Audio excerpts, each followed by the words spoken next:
Hello everyone and welcome back to a new video. In this video, I'm going to show you guys how to reactivate Lyft driver account. So if you guys want to learn how to do it, just follow the steps that I'm going to show you.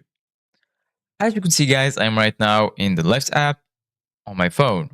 And this is how the homepage looks like. Once you open the application, it will look like this.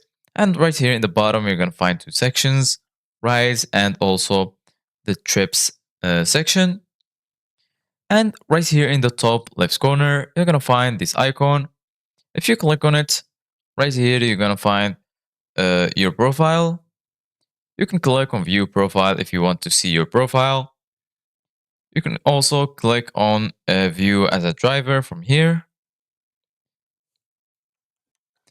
If you want to see how drivers view your account, if you scroll down right here, you're going to find your account settings. It includes your informations, business profile if you want to set up a business profile, family, my riders. Also from here, you're going to find add home, add work, and lastly, manage shortcuts.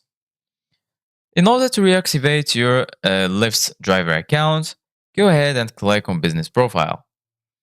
Once you click on business profile, all you need to do right now is follow the steps. So as you can see guys, right here in this page, you need, in order to set up your business profile, create a business profile for your work, right? Firstly, you need to add a work email, then add a payment method, then the receipt forwarding, and then click next and follow the steps until you reactivate your driver account. So this is it guys for today's video. Thank you guys for watching. See you guys in the next video.